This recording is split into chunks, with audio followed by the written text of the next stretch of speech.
The other thing I've done is I started making corn dollies. Oh, I think most of you probably have seen these. They're little dolls made out of corn husks. I don't have pictures of those, or I would insert one. And I wasn't quite sure what I was going to do with these things. I had helped my friend do tamales, and we had tons of corn husks left over, so she graciously gave them to me, and I made, oh, I don't know, maybe, the cats are fighting. I think I better deal with this. I will be right back. Well, we'll probably hear some more scrapping. Otter and Mia, our two cats who we've had forever, two female old cats, detest Pearl, hate her guts with a passion, and they chase her around, and she eggs them on, and it's just a real pain in the butt. So I have a feeling, and this has been going on for about a month now since I brought Pearl home. I think I'm going to take Pearl back to the apartment. I think Pearl needs to live there so she won't get attacked, because, you know, she can't run real well. And so that the other cats won't be so stressed out. I think I need to do this. And that's all right. I mean, I spend enough time there on a daily basis. It's nighttime is when we're not going to be together, and I think that's okay. Anyway, so sorry about the segue. I was talking about what I did. Oh, corn dollies. All right. So, so I made these little corn dollies and just wasn't quite sure what I was going to do with them. So what I've done is, and normally what a corn dolly looks like, it's the head, kind of a body, then the arms stick out like this. What I've done is I've taken the corn husks for the arms, I've braided it, then I pulled the arms around in front of the doll's body and tied them with some, what do you call that stuff? Jute, tied them together. So it looks like they're holding, or could hold something. So I think what I'm going to do is make amulets, little amulets that have all of the herbs that represent tranquility, peace, protection, and cleansing. Those are going to go into a little bag, and that little bag will have a drawstring, and that drawstring will go around the neck of the little corn doll and will be tucked down inside where the arms are open like this. I also want to add hair on these. I have a ton, literally probably a ton, well, maybe half a ton of alpaca fur left over, or fiber left over from when we had alpacas. So I think what I'm going to do is create little wigs that'll go on these corn dollies with the alpaca fur, and I'll do like a little half back thing, and I won't do a face on the dolls, but they will have hair. And I think, and I'll probably also decorate them maybe with some charms or some, I have some beautiful amethyst beads. I might do some of that. And so those will be like a pre-made up herbal, sort of the language of flowers representation of what we all need in our life right now. And so we'll see how those do. So I've been working on that stuff. I really want to get to work on greeting cards. I love making greeting cards. It has been so long since I've done it, and I had a lot of success back when I was making them, you know, before my mom died. And so I need to pull out all the greeting card stuff. I need to clear off my table and then pull out all the greeting card stuff and go into production making different greeting cards. So that's another thing I want to do. So what I'm doing is I'm having these little projects available where I can sit and think. I can make the thing but not have to concentrate on it because I know what I'm doing already. My hands can do it without my brain being involved. And I can think and kind of, you know, tease through a lot of the stuff I've been going through. So that brings us, I've done that the past 3 or 4 days, so that brings us to today. I'm taking extra time here at the house to, like I said, I clean the kitchen. I'm going to get these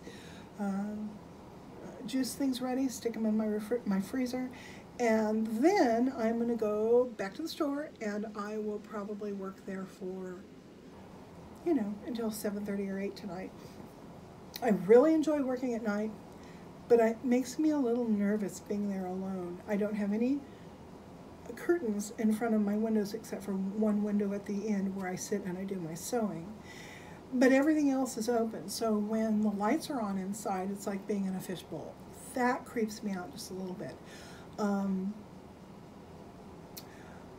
But I really enjoy working at night. So I think what I might do is coerce Grant into coming.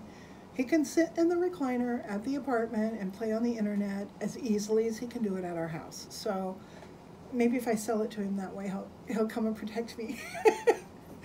So I'm just going to continue doing that, and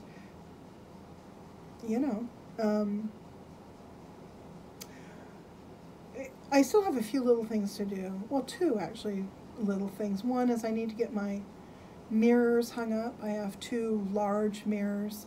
One's going to go over by the clothing section of the store, so when you come out of the little dressing room area that I've created, you can walk in front of this rather large mirror. There's also a big closet mirror in the dressing room area, so I wanted all of that grouped in one place. Then I have another kind of funky, gothic looking fake wood. It's resin or plastic or whatever, but it's really big, and I want to hang that somewhere where it bounces light around in the room. And then the last thing I need to do that is a big freaking project, and I'm just having such a hard time diving into it, is my store signs. I need to make two large, like 3x4, 3x5 big signs. One will face the uphill direction of traffic, the other one will face the downhill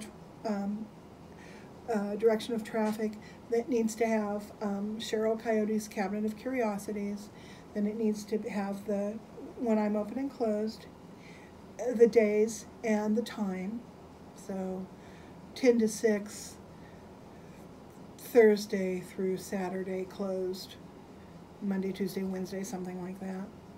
And then underneath, I'm not sure if I want to put I think what I should put there is the title of my Etsy store. I think that's what needs to go underneath there. Nobody cares about what my phone number is. People don't call anymore. But if I put the Etsy store, that would then people who drive by and wonder, oh, I wonder what's in that store. Well, go to the Etsy page and find out. So I think that's how I'm going to set it up. Making a sign is really tough. I made the letters and the sign that is on the front of my building, and I will show you a picture of that here.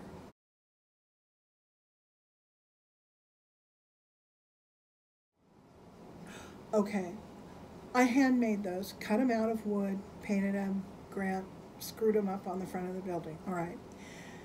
Those are easy letters to create, just a real simple, straight ahead kind of letter. What I want to do for my store sign, I want to use a much more intricate letter. And I had thought, well, I can use my multimedia projector, project the design of my sign, which has a mermaid and some different stuff on it. I don't know if I have a picture of that. If I do, I'll insert it here.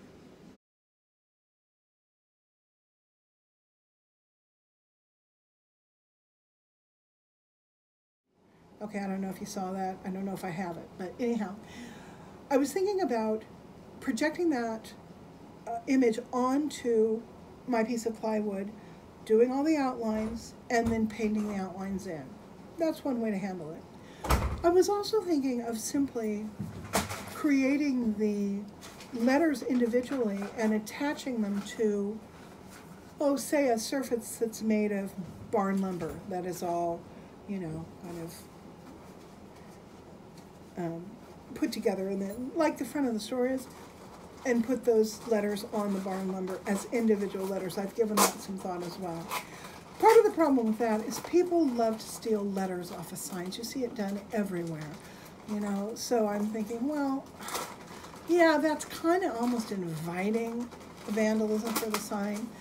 A big sign nailed to 2x4s, nailed down to my farm wagon, that's really going to take some work to take that down. Somebody might vandalize it, but to actually remove it would take a whole lot of work. Plus I have a spotlight that comes on in that area if anybody's out in that general area. So I'm still trying to decide how best to handle my signs. But that's it. That's really all I need to do to feel that I'm completed enough to actually open. So, we'll see what happens. I will continue to update you guys. But this is just by way of giving you an idea of how I'm doing now, how we're doing now, and also let you know that I've got a lot more content that needs to be uploaded after this. So, after that rambling update, I will say goodbye and I'll talk to you guys later.